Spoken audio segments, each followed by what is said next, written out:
नमस्कार विद्यार्थी मित्रांनो, मी अमोल पाटील. मित्रांनो, आजच्या लेक्चरमध्ये आपण ITI टेक्निशियनसाठी अंकगणिताचा कोणता सिलेबस महत्त्वाचा आहे, नेमकं सिलेबस काय आहे अंकगणिताचा, कोणते कोणते चॅप्टर केले पाहिजेत, बरोबर, ते आपण आज डिस्कस करणार आहे. तुम्हाला तर माहितीच आहे की येणाऱ्या काही दिवसांमध्ये ITI टेक्निशियनची एक मोठी ॲड येणार आहे, बरोबर. त्या उद्देशाने आपण अंकगणित आणि बुद्धिमत्ता या विषयाच्या बॅच सुरू करतोय. ठीक आहे, तर आजच्या लेक्चरमध्ये आपण फक्त नेमकं सिलेबस काय, कोणता टॉपिक महत्त्वाचा आहे, कोणता टॉपिक मागच्या एक्झामला त्याच्यावर प्रश्न विचारलेत, बरोबर, तुम्ही कोणत्या कोणत्या टॉपिकला जास्त त्याचा अभ्यास केला पाहिजे. ठीक आहे, आपण आज डिटेलमध्ये पाहूयात. ठीक आहे, चला मित्रांनो, या ठिकाणी आपला सिलेबस गणिताचा, आता पहिले सांगेल मी तुम्हाला, विद्यार्थ्यांची अशी मागणी होती की सर गणिताचा जो सिलेबस आहे तो आम्हाला इंग्लिशमध्ये जरा जड जातोय बघा. आपल्याकडे मराठीमध्ये ITI टेक्निशियनसाठी गणिताची आणि बुद्धिमत्ताची बॅच अवेलेबल आहे का. ठीक आहे, त्याच्यामुळे विद्यार्थ्यांच्या आग्रहास्तव आपण गणित आणि बुद्धिमत्ताची मराठीमध्ये बॅच सुरू करतोय. ठीक आहे, ऑलरेडी आपली इंग्लिशमध्ये पण बॅच आहे ITI साठी. ठीक आहे, म्हणजे मला सांगायचं काय तुम्हाला, ज्या विद्यार्थ्यांना ITI टेक्निशियनसाठी इंग्लिशमध्ये बॅच पाहिजे त्यांनी इंग्लिशमध्ये जॉईन करा, ज्यांना मराठीमध्ये पाहिजे त्यांनी मराठीमध्ये जॉईन करा. ठीक आहे, बघा आता या ठिकाणी गणिताचं नेमकं काय काय सिलेबस आहे हे पहिले समजून घ्या.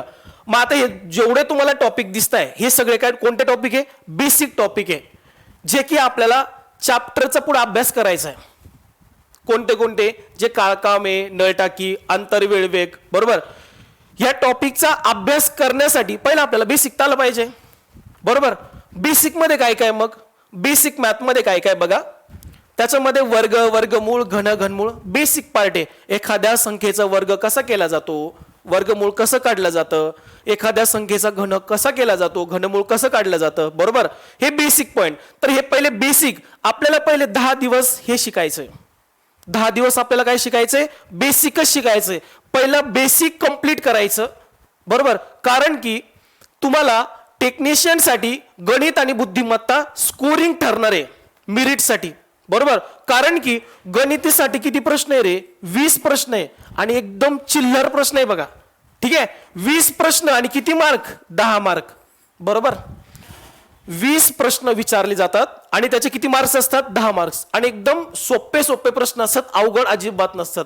आता नेक्स्ट लेक्चरमध्ये मी तुम्हाला त्याचा अनालिसिस देणारच आहे. आज फक्त तुम्ही सिलेबस समजून घ्या, कारण की आपण कोणत्या एक्झामची तयारी करतो त्याचा सिलेबस काय हे पहिलं आपल्याला माहित पाहिजे, बरोबर की नाही. ठीक आहे, चला बघा आता या ठिकाणी सगळ्यांना माहिती आहे गणित विषयाची आपण तयारी करतोय, त्याच्यासाठी 20 क्वेश्चन आणि 10 मार्क आहे. पहिला हा मुद्दा समजला पाहिजे. आणि 1/4 निगेटिव्ह, बरं का, 1/4 निगेटिव्ह सिस्टीम आहे. ठीक आहे, चला बघा आता या ठिकाणी पहिला पॉइंट शिकले तुम्ही बेसिकचा, त्याच्यानंतर हे मस्त शिकून घ्यायचं. बऱ्याच लोकांना प्रॉब्लेम आहे, ठीक आहे, बऱ्याच लोकांना चांगल्या प्रकारे येतं, परंतु बेरीज, वजाबाकी, गुणाकार, भागाकार मी डिटेलमध्ये शिकवाल तुम्हाला. ठीक आहे, त्याच्यानंतर याच्यामध्ये लय मोठा प्रॉब्लेम असतो तुमचा, अपूर्णांक, दशांश अपूर्णांक, जे पॉइंटचे गुणाकार भागाकार असतात त्याच्यामध्ये लई तुम्हाला डोक्याला ताण होतो, बरोबर. हे एकदम आपण डिटेलमध्ये शिकणार आहे, कारण की आपल्याला पुढे जे चॅप्टरमध्ये कॅल्क्युलेशन करायचे तिथं गडबड झाली नाही पाहिजे, बरोबर. आता बघा पुढे, त्याच्यानंतर संख्याशास्त्र. संख्याशास्त्रामध्ये काय शिकणार तुम्ही, नैसर्गिक संख्या कोणती, समसंख्या कोणती, विषम संख्या कोणती, बरोबर. हे सगळं काही डिटेलमध्ये आपण कशामध्ये शिकणार, संख्याशास्त्रामध्ये. त्याच्यानंतर काय पॉइंट आहे, अंकगणितीय श्रेणी, भूमितीय श्रेणी, अर्थमॅटिक प्रोग्रेशन, जिओमेट्रिक प्रोग्रेशन. ठीक आहे, त्याच्यानंतर पदावलीमध्ये काय काय शिकायचं आपल्याला, हे बॉडमस अत्यंत महत्वाचा टॉपिक आहे, अत्यंत महत्वाचा टॉपिक आहे बॉडमस.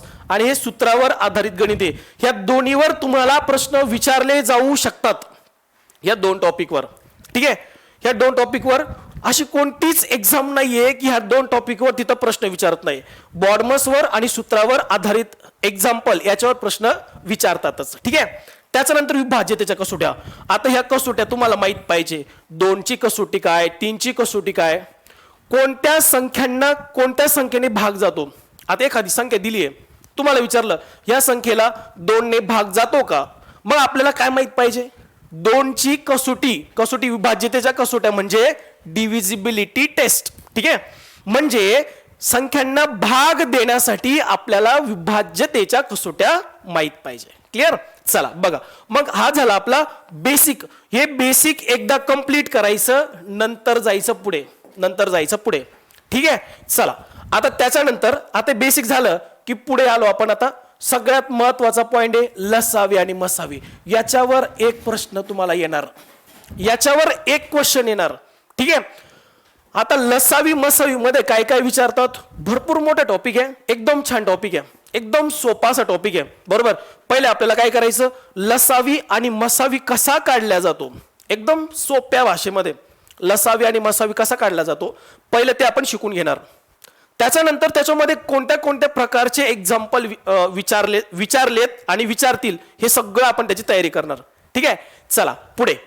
त्याच्यानंतर आता इथून पुढे सुरू होईल तुम्हाला जास्त प्रश्न विचारण्याची, इथून पुढे सुरू होतील तुम्हाला चॅप्टर. आता इथपर्यंत असं समजायचं बेसिक होतं, हे मागील बेसिक कंप्लीट झालं की पुढे महत्वाचे टॉपिक आहे. आता याच्यामध्ये शाब्दिक गणिते हे जे 2 टॉपिक आहे याच्यावर 1 ते 2 प्रश्न तुम्हाला विचारणार. 1 ते 2 प्रश्न. एक चलातील रेषीय समीकरण याला काय म्हणतात, लिनियर इक्वेशन इन 1 व्हेरिएबल. म्हणजे काय असतं रे, आपल्याला एक्स मानावं लागतं. ठीक आहे. Linear equation in 1 variable. तुम्ही जर मागील पेपर पाहिले तर ह्या टॉपिकवर प्रश्न विचारलेले आहेत. त्याच्यानंतर 2 किंवा बहुचलातील एक सामायिक समीकरण एकमेकांवर डिपेंड आहे, सोपे टॉपिक आहे. आता हे काय रे, 2 चलातील म्हणजे काय एक्स आणि वाय. ठीक आहे. हे 2 टॉपिक. ठीक आहे.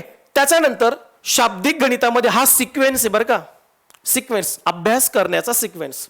मग तुम्ही म्हणताल सर शाब्दिक गणितामध्ये पहिलं 1 चलातील करतो आम्ही, नंतर 2 चलातील करतो आणि नंतर वैवारी करतो. प्रॉब्लेम ऑन एजेस विचारतात प्रश्न. अशी कोणतीच एक्झाम नाही की त्याच्यावर वैवारील प्रश्न विचारत नाही. प्रत्येक एक्झामला वैवारीवर प्रश्न आहे. ठीक आहे. म्हणजे हे 3 टॉपिक एकमेकांवर डिपेंड आहेत. इथे तुमचे दोन क्वेश्चनची तयारी होईल. ठीक आहे. म्हणजे किती मार्क, 1 मार्क. ठीक आहे. चला बघा, आता या ठिकाणी पुढे आलो आपण. आता सगळ्यात महत्वाचा टॉपिक टेक्निशियन वाल्यांसाठी काळ आणि काम या टॉपिकवर किती प्रश्न, 2 किंवा 3 प्रश्न. बघून घ्या मागचे पेपर. काळ आणि कामवर, टाइम अँड वर्कवर 2 किंवा 3 प्रश्न विचारतात. सोपे असतात, एकदम सोपे. ठीक आहे. आता नेक्स्ट लेक्चरमध्ये आपण ते पाहणार आहे. बरोबर. आजच्या लेक्चरमध्ये आपण सिलेबस डिटेलमध्ये पाहून घेऊ. आणि पहिले सिलेबस एका नोटबुकमध्ये व्यवस्थित लिहून घ्या की आपल्याला एवढ्या सिलेबसची तयारी करायची आहे, म्हणजे आपले 20 क्वेश्चन पक्के होऊन जातील. ठीक आहे. बघा, मग तुम्हाला कळालं काळकाम आपल्याला 2 ते 3 मार्क देऊन जाणारे आणि एकदम तोंडी सुटण्यासारखे, जास्त डोक्याला ताण नाही घ्यायचा. बरोबर. त्याच्यानंतर जर तुम्ही काळकाम शिकले, टाइम अँड वर्क शिकले, तर त्याच्यानंतर काय, नळ आणि टाकी म्हणजे पाईप अँड सिस्टम. सेम, वेगळं काहीच नाही करायचं. जे तुम्ही काळकाम मध्ये शिकणारे टाइम अँड वर्क मध्ये, तेच तुम्ही कुठे शिकणारे, नळ आणि टाकीमध्ये. इथे काय करणारे, व्यक्ती काम करतील आणि इथे काय होणार आहे, तो पाईप जो असेल नळ ती टाकी भरणार आहे. बरोबर. चला पुढे. आता हे 2 टॉपिक झाले, सेमच आहे, दोघांमध्ये सेम कॅल्क्युलेशन करायचं. वाटलंच आपण शेवटी आजच्या लेक्चरच्या शेवटी 1-2 एक्झाम्पल पाहू काळकामावर. ठीक आहे. त्याच्यानंतर अंतर वेळ वेग याच्यावर 1-2 प्रश्न विचारलेले आहेत. आता हे मी कशावरनं सांगतोय, तुम्ही म्हणता असेल मास्तर तुम्ही कशावरून सांगताय 2-2, 3-3 प्रश्न विचारले. मी पेपरचं अनालिसिस केलं. गेल्या 4 वर्षापासून मी MSCB मध्ये टीच करतो. ठीक आहे. क्वांट आणि रिझनिंग गेल्या 4 वर्षापासून नेमकं गणित आणि बुद्धिमत्तामध्ये कसे प्रश्न विचारले जातात हे मला विद्यार्थ्यांकडून कळतं. बरोबर. 4 वर्षापासून मी गणित आणि बुद्धिमत्ता MSCBच्या मुलांना शिकवतो, जे आपले AE JE. ठीक आहे. ह्या विद्यार्थ्यांना, त्याच्यामुळे मला माहिती आहे की कोणता टॉपिक किती महत्वाचा आहे. ठीक आहे. त्या पेपरच्या अनालिसिस वरनं हे मी तुम्हाला सांगतोय. बरोबर. त्याच्यानंतर आता अंतर वेळ वेग हा टॉपिक 1 ते 2 क्वेश्चन तुम्हाला देऊन जाणार. 1 ते 2 क्वेश्चन देऊन जाणार. ठीक आहे. आता अंतर वेळ वेगामध्ये अजून काय बघा, अजून काय महत्वाचं विचारलंय बरं का. अंतर वेळ वेगामध्ये याच्यावर प्रश्न विचारलाय, बोट व प्रवाहावर किती एक किंवा दोन त्याचाच पॉईंट बरं का, सब पॉईंट. आंतरवेळ वेगामधला त्याच्यामधला सब पॉईंट येतो कोणता, बोट व प्रवाह. बोट अँड स्ट्रीम मागील पेपर बघा त्याच्यावर प्रश्न विचारला, बोट आणि स्ट्रीमवर. ठीक आहे, आणि त्याचा सब पॉईंट काय आहे, विमान आणि वारा. हे कशामध्ये, अंतर वेळ वेगामधलाच पॉईंट आहे. ठीक आहे, आता कोणते कोणते टॉपिक पाहिले, आता हे दोन एकच आहे बरं का, काळकाम आणि नळ टाकी. त्याच्यानंतर अंतर वेळ वेग आणि बोट प्रवाह विमान वारा सब पॉईंट आहे त्याचे. अंतर वेळ वेगाचे बोट प्रवाह आणि विमान वारा एकच आहे. ठीक आहे, म्हणजे आपण असं म्हणू, काळकामावर 2 ते 3 प्रश्न आणि अंतरवेळ वेगावर 2 ते 3 प्रश्न, हे दोन टॉपिक अत्यंत महत्वाचे. आता त्याच्यानंतर सरासरी, याच्यावर 1 ते 2 प्रश्न. ठीक आहे, त्याच्यानंतर सरासरीमध्ये काही नाही 5 टॉपिक आहे. शेकडेवारी नफा तोटा, याच्यावर 1 ते 2 प्रश्न विचारलेले आहेत. ठीक आहे, शेकडेवारी हे नफा तोटावर जास्त प्रश्न विचारतात. प्रॉफिट लॉसवर, टेक्निशियनला प्रॉफिट लॉसवर जास्त प्रश्न आहेत. ठीक आहे, त्याच्यानंतर आपण जर आलो, आता हे बघा, गुणोत्तर प्रमाण, भागीदारी आणि एकत्रीकरण व मिश्रण म्हणजे काय, रेशो प्रपोर्शन, पार्टनरशिप आणि एलिगेशन अँड मिक्सचर, हे तिन्ही मिळून 2-3 प्रश्न असतात. हे तिन्ही मिळून आपण हे तीन एका शीटमध्ये पाहणार आहे. ठीक आहे, जे आपलं मटेरियल आहे. ठीक आहे, तुम्हाला मी मटेरियल मराठीमध्ये पण देईल आणि इंग्लिशमध्ये पण देईल. ठीक आहे, आपल्याकडे मराठीमध्ये पण मटेरियल आहे, शीटमध्ये आपल्याकडे विथ सोल्युशन वाल्या शीट आहे. ठीक आहे, मी तुम्हाला ज्याला मराठीमध्ये पाहिजे, जो मराठीमध्ये बॅच जॉईन करेल त्याला मी मराठीमधलं मटेरियल देईल, आणि जे इंग्लिशमधले बॅच जॉईन करेल त्याला इंग्लिशमध्ये मटेरियल देईल. ठीक आहे, त्याच्यामुळे तुमच्याकडे ऑप्शन अवेलेबल आहे. ठीक आहे, आता बघा, याच्यामध्ये गुणोत्तर प्रमाण, भागीदारी आणि एकत्रीकरण, याच्यावर प्रश्न कशावर विचारलेत, भागीदारीवर आणि एकत्रीकरण आणि मिश्रणावर. हे बेसिक आहे. गुणोत्तर प्रमाण काय बेसिक आहे. मग याच्यावर प्रश्न विचारला, भागीदारी आणि एकत्रीकरण व मिश्रण, याच्यावर प्रश्न विचारलेले आहेत. ठीक आहे, आता मी एवढं ओरडून सांगतोय का, तुम्हाला एवढे टॉपिक करायचेत, एवढे टॉपिक तुम्हाला चांगल्या प्रकारे करायचेत. कारण की आपण एक्झामची तयारी करण्याच्या पहिले आपल्या नोटबुकमध्ये पहिल्या पेजवर सिलेबस माहिती पाहिजे आपल्याला, की आपल्याला एवढे टॉपिक एकदम व्यवस्थितपणे करायचेत. नाहीतर काय, हा म्हटलं हा महत्वाचा आहे मग तो केला बाकीचा राहिला, असं नाही. सगळे टॉपिक आपल्याला करावं लागतात. कोणत्या टॉपिकवर कधी क्वेश्चन विचारले जाईल हे सांगता येत नाही. ठीक आहे, आणि आपण असं देखील म्हणू शकतो, मागील पेपरमध्ये आपण म्हणू सरासरीवर प्रश्न विचारला, मग आपण असं नाही करायचं की मागील वर्षी सरासरीवर विचारला मग याला जास्त महत्व द्यायचं नाही. सगळे टॉपिक सारखेच करायचे, कारण कधीही एक्झाम पॅटर्न चेंज होऊ शकतो, याची पण आपण तयारी ठेवायची. बरोबर, म्हणजे क्वेश्चन कमी जास्त जर झाले तरी आपल्याला फरक नाही पडला पाहिजे. बरोबर आहे की नाही, कारण आपला जर अभ्यास पूर्णपणे झालेला असेल तर आपल्याला प्रॉब्लेम येणार नाही. नाहीतर काहींचा नाजूक अभ्यास असतो, थोडा एक्झाम पॅटर्न चेंज झाला की त्याचा सगळा सत्यानाश होऊन जातो. बरोबर, त्याच्यामुळे काय करायचं, आपला डिटेल एकदा सगळे चॅप्टर झालेले असले मग त्यांना टेक्निशियन वाल्याला म्हणायचं कसा पेपर काढायचा ते काढा, आम्ही तयारी करून आलेलो आहे. ठीक आहे, आता बघा, हे झाल्यानंतर आणखी पुढे जायचं, आपल्याला महत्वाचा टॉपिक राहिलाय. या टॉपिकवर चक्रवाढ व्याजावर प्रश्न विचारलेले रे, 2 प्रश्न विचारले, 2 चक्रवाढ व्याजावर, सरळ व्याज आणि चक्रवाढ व्याज, सिंपल इंटरेस्ट आणि कंपाऊंड इंटरेस्ट, याच्यावर 2 प्रश्न विचारलेले आहेत. ठीक आहे, आता बघा, याच्यावर तर नाही पाहिला मी प्रश्न, परंतु करून ठेवायचा. घातांक आणि करणीवर मी तर प्रश्न पाहिला नाही मागील पेपरला, पण आपण काय करूया, हा टॉपिकची तयारी करून ठेवू, विचारलं तर आला पाहिजे आपल्याला. बरोबर, त्याच्यानंतर सोपे रे, हे सरळ व्याज चक्रवाढ व्याज 2 फॉर्म्युले आहेत, त्याच्यानंतर एक फरकाचे 2 फॉर्म्युले, काही नाही, एकदम सोपा टॉपिक आहे. आता बघा, हे 2 अत्यंत महत्वाची बघा, संभाव्यता, प्रोबॅबिलिटी. ठीक आहे, प्रोबॅबिलिटी. आता प्रोबॅबिलिटी, त्याच्यानंतर क्रमचय व संचयन, त्याला काय म्हणतात रे, परमुटेशन आणि कॉम्बिनेशन. आता याच्यावर लई क्वेश्चन विचारलेले आहेत. आता याच्यामध्ये काय विचारतात, तुम्हाला संभाव्यता विचारतात, मग याच्यामध्ये काय काय असतात, समिती बनवायला विचारतात, समिती बनवा. त्याच्यानंतर जे 52 पत्ते असतात, आपण असं लिहू, पत्ते असतात, पत्त्यांवर प्रश्न विचारतात. त्याच्यानंतर जे आपण कॉइन टॉस करतो ना रे, कॉइन छापा काटा, त्याच्यावर प्रश्न विचारतात. नंतर जो डायस असतो ना, आपला ठोकळा, तो ठोकळा फेकतो आपण, फासा फेकतो ना, फासा, त्याला आपण डायस म्हणतो. त्या डायसवर प्रश्न विचारतात. आतापर्यंत विचारलेले मागच्या पेपरमध्ये तुम्हाला पत्त्यावर प्रश्न असेल बरं का. काय प्रश्न होता रे? 52 पत्त्यापैकी आपण कोणतेही 2 पत्ते बाहेर काढले असता त्या 2 पत्त्यापैकी ते दोन्ही पत्ते काळे असण्याची संभाव्यता काय, असा काहीतरी प्रश्न होता बघा.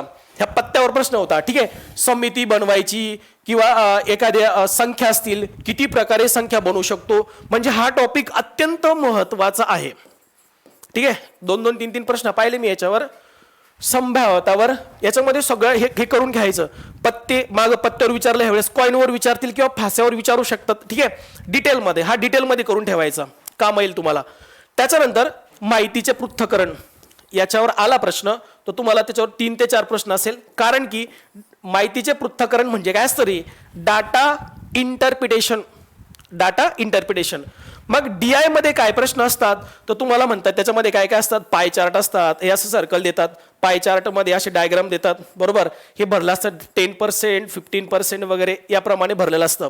ठीक आहे, मग याच्यावर तुम्हाला प्रश्न असतात 3 ते 4 माहितीचे पृथक्करण आणि विचारलेत बरं का त्याच्यावर प्रश्न. ठीक आहे, तुम्हाला करायचंय DI आणि सोपा DI असतो बरं का, सोपा DI असतो किंवा तुम्हाला टेबल हे देतात, बार DI देतील, बार DI, बरोबर. माहितीचे पृथक्करण याचे आपण एक 20 ते 25 एक्झाम्पल पाहू. 20 ते 25 एक्झाम्पल, प्रत्येकाचे 5-5 जर एक्झाम्पल पाहिले ना तर आपली चांगल्या प्रकारे तयारी होऊन जाईल. ठीक आहे, आता भूमितीचा थोडासा पार्ट विचारलेला आहे. आता भूमितीचा जास्त काही क्वेश्चन विचारलेला नाहीये. मग भूमितीच्या जागेवर काय, भूमितीच्या जागेवर काय तर तुम्हाला त्याच्यामध्ये अल्जेब्राचे प्रश्न विचारलेले बघा. अल्जेब्रा. ठीक आहे, अल्जेब्रा. एक्स ची व्हॅल्यू काढा आणि वाय ची व्हॅल्यू काढा. समीकरणे पाहिले असेल तुम्ही. एकदा मी सांगतोय म्हणून नाही, तुम्ही एकदा पेपर अनालिसिस करा. जे अभ्यास करणारे मुलं असतील ना, पहिले पेपर बघा, तुम्ही मागचे पेपर बघा आणि मग अभ्यासाला लागा. नेमकं कोणत्या कोणत्या घटकावर प्रश्न विचारलेले आहेत एकदा तुम्ही अनालिसिस करा आणि त्याच्यानंतर अभ्यास करा. जेव्हा आपल्याला कळतं ना, जेव्हा आपण आपल्या डोळ्यांनी बघतो मागचे पेपर, अरे हा याच्यावर प्रश्न आला होता, की आपण त्याला मग काय करतो, सिरियसनेस राहतो आपला. नाही, मागच्या वर्षी याच्यावर प्रश्न आला होता, आपल्याला आता हा व्यवस्थित करायचा आहे, बरोबर आहे की नाही. त्याच्यामुळे आपण कोणत्याही एक्झामची तयारी करताना पेपर अनालिसिस केलं पाहिजे. ठीक आहे, बघा मग माझं सांगण्याचं काय तात्पर्य बघा. हे जिओमेट्रीच्या जागेवर आपण काय घेणार आहे? अल्जेब्रा. जिओमेट्रीवर पण प्रश्न एकदा आला होता, त्याच्यामुळे आपण हे एकदा हे तर शिकणारच आपण, पण अल्जेब्रावर 2-2 प्रश्न आहेत. अल्जेब्रावर काय 2-2 प्रश्न आहेत. एक्स ची व्हॅल्यू काढा, वाय ची व्हॅल्यू काढा, बरोबर. अल्जेब्रावर क्वेश्चन विचारले आहेत, त्याच्यामुळे आपण अल्जेब्राचा काही पार्ट पाहणार आहे. ठीक आहे, आता हा झाला तुमचा सिलेबस. ठीक आहे, हा झाला सिलेबस, हा झाला मॅथमॅटिक्सचा, गणिताचा टोटल तुमचा सिलेबस. ठीक आहे, आता बघा पुढचा मुद्दा. आता तुमच्यासाठी अनाउन्समेंट काय आहे? आपली बॅच 5 फेब्रुवारी पासून सुरू होणार आहे. 5 फेब्रुवारी पासून गणित, बुद्धिमत्ता, मराठी आणि तुमचे टेक्निकलचे विषय 5 फेब्रुवारी पासून आपण बॅच लॉन्च करणार आहे. ठीक आहे, आता तुम्हाला माहिती पाहिजे की आपल्याला नेमकं विषय शिकवणार तरी कोण कोण आहे, बरोबर. कोण कोण शिकवायला, कोण कोण हे माहिती पाहिजे ना आपल्याला. कारण आपण एखाद्या ठिकाणी बॅच जॉईन करतोय, मग आपल्याला माहिती पाहिजे आपल्याला फॅकल्टी कोण कोण आहे, बरोबर. मग तुम्हाला सगळ्यांना माहित असतील महाराष्ट्रामध्ये MSCB मध्ये सर्वात जास्त रिझल्ट देणारे केंद्रीय इन्स्टिट्यूटचे डायरेक्टर सदैव केंद्रे सर, हे तुमच्याकडनं टेक्निकलची एकदम परिपूर्ण तयारी करून घेणार आहेत. खूप मोठं नाव आहे टेक्निकलमध्ये, इलेक्ट्रिकलमध्ये, MSCB मध्ये सदैव केंद्रे सर, हे तुम्हाला टेक्निकलचे विषय शिकवणारे. मग यांच्याकडे हे तुमचे 50 क्वेश्चन आणि 110 मार्क्स याची परिपूर्ण तयारी करून घेणार आहेत. ठीक आहे, त्याच्यानंतर शिंदे सरांना तर सगळेच ओळखतच असताल तुम्ही. ठीक आहे, हे तुम्हाला मराठी ग्रामर शिकवणार आहेत. महाराष्ट्रामध्ये मराठी या विषयामध्ये सगळ्यात मोठं नाव आदरणीय बाळासाहेब शिंदे सर, हे तुमचे 20 क्वेश्चनची तयारी करून घेतील. इथे तुमचे 10 मार्क फिक्स होतील. आता बघा बरं का, त्याच्यानंतर हे 20 क्वेश्चन झाले. आता बघा त्याच्यानंतर मी स्वतः तुमच्याकडनं गणित आणि बुद्धिमत्ता, आधीच सांगितलंय गणित आणि बुद्धिमत्ता बोथ लँग्वेज, मराठी आणि इंग्लिश दोन्ही पण लँग्वेजमध्ये असेल आपली बॅच. म्हणजे 2 वेगवेगळ्या बॅच असतील, एक मराठीमध्ये असेल आणि एक इंग्लिशमध्ये असेल. ठीक आहे, त्याच्यामध्ये गणिताचे किती क्वेश्चन, याच्यामध्ये गणित समजून घ्या, हा पॅटर्न एकदा समजून घ्या. गणिताचे असतील 20 क्वेश्चन, किती मार्क्स साठी रे? 10 मार्क्स साठी. ठीक आहे. त्याच्यानंतर बुद्धिमत्ता, बुद्धिमत्ता रिझनिंगचे असतात 40 क्वेश्चन. याच्याबद्दल आपण एक लेक्चर अपलोड करणारच आहे. टॉपिक कोणते, कोणत्या टॉपिकवर किती क्वेश्चन हे पहिलं माहित पाहिजे बरं का. ठीक आहे. आता मी डायरेक्ट पेपर अनालिसिस पण घेऊ शकलो असतो, परंतु मला पहिले तुम्हाला काय सांगायचंय, तुमच्या डोक्यात काय घालायचंय की एवढा सिलेबस आहे. तुम्हाला जे लोक सिरियसनेस आहे, खरोखर तयारी करताय, त्यांना हे माहित पाहिजे की कोण गणित किती मार्कासाठी आहे, बुद्धिमत्ता किती मार्कासाठी, आणि त्याच्यासाठी टॉपिक कोणते करायचे हे एकदा आपल्या डोक्यात फिट असणं गरजेचं आहे. ठीक आहे. मग बघा, बुद्धिमत्ताचे 40 क्वेश्चन किती मार्क्ससाठी रे? 20 मार्कासाठी. काही नाही रे, लय सोपं आहे, ते सांगतो मी नेक्स्ट लेक्चर मध्ये सांगेलच. ठीक आहे. त्याच्यानंतर मराठी ग्रामर किती क्वेश्चन? 20 क्वेश्चन. किती मार्क रे? 10 मार्क. ठीक आहे ना. आणि त्याच्यानंतर आपण आलो टेक्निकल सब्जेक्टकडे. ठीक आहे. टेक्निकल सब्जेक्टकडे. तर टेक्निकल सब्जेक्टमध्ये किती क्वेश्चन असतील? 50 क्वेश्चन असतील. किती मार्क्ससाठी? 110 मार्क्ससाठी. ठीक आहे ना. म्हणजे एक क्वेश्चन किती मार्क्ससाठी रे? 2.2 मार्क्ससाठी असणार आहे. एक क्वेश्चन 2.2 मार्क्ससाठी. आणि याच्या सगळ्यांच्यासाठी निगेटिव्ह सिस्टम असणार आहे 1/4. निगेटिव्ह सिस्टम किती असणार आहे? 1/4. ठीक आहे. हे सगळं आपल्याला पहिले माहित पाहिजे. बरोबर. आता पहिल्या स्लाइडवर जो आपण, आपली बॅच कधी सुरू होती मी तुम्हाला सांगितलंय, 5 फेब्रुवारी पासून बॅच सुरू होणार आहे. ठीक आहे. आता उद्या तुम्हाला मी काय देईल, जे पेपर झालेत त्याचा पेपर अनालिसिस देईल, किंवा 1-2 टॉपिक आपण शिकूया. ठीक आहे. आता सगळ्यांनी काय करायचंय, जे लोक कोणी इंटरेस्टेड असतील बॅचसाठी, जे बॅचसाठी इंटरेस्टेड असतील, ठीक आहे, त्यांनी काय करायचं, ह्या 2 नंबरपैकी तुम्हाला ज्या नंबर वाटेल, टेक्निकलमध्ये काही डाऊट असेल, टेक्निकलमध्ये बघा, बॅच लावा किंवा लावू नका, परंतु जे काही डाऊट असतील ते विचारलं तरी चालतील. टेक्निकलच्या असू द्या किंवा नॉन टेक्निकलच्या असू द्या. म्हणजे टेक्निकलच्या असतील तर सहदेव केंद्र सर तुमचे ते डाऊट सॉल्व्ह करतील, बॅच लावायची असेल किंवा नसेल तरीही. ठीक आहे. त्याच्यानंतर गणित आणि बुद्धिमत्ताचे डाऊट काही असतील तर तुम्ही मला विचारले तरी चालेल. ठीक आहे. SMS किंवा व्हॉट्सअपवर. ठीक आहे. त्याच्यानंतर बघा, हे टेक्निकलचे डाऊट ह्या नंबरवर, आणि नॉन टेक्निकल म्हणजे गणित बुद्धिमत्ता या नंबरवर. ठीक आहे. त्याच्यानंतर आपलं युट्यूब चॅनल आहे ITI, आपल्या टेक्निशियनच्या विद्यार्थ्यांसाठी आपण एक युट्यूब चॅनल सुरू केलंय, ITI मिशन इलेक्ट्रिशियन. ठीक आहे. ITI मिशन इलेक्ट्रिशियन हे युट्यूब चॅनल आहे. या युट्यूब चॅनलला सगळ्यांनी जॉईन करायचंय. याच्यावर तुम्हाला लेक्चर येत राहतील. बरोबर. चला, तर याच्यानंतर तुम्हाला आज काय काय पाहिलं तुम्ही, गणित बुद्धिमत्ता किती क्वेश्चन विचारतात, किती मार्क्स आहेत, त्याच्यानंतर मराठीला किती क्वेश्चन आहे, किती मार्क्स आहे, आणि टेक्निकलला किती क्वेश्चन आहे, किती मार्क्स आहे. आणि आपण डिटेलमध्ये काय पाहिलं, सिलेबस पाहिला, आणि तुम्हाला मी फॅकल्टीचं इंट्रोडक्शन केलं, तुम्हाला कोण कोण फॅकल्टी शिकवणार आहे, एवढे आपण आज मुद्दे पाहिले. ठीक आहे. आता नेक्स्ट लेक्चरमध्ये आपण टॉपिक घेऊन येऊया. नेक्स्ट लेक्चरमध्ये आपण काय करूया, टॉपिक घेऊन येऊया. ठीक आहे. तर चल थांबू आपण या ठिकाणी. चला, धन्यवाद.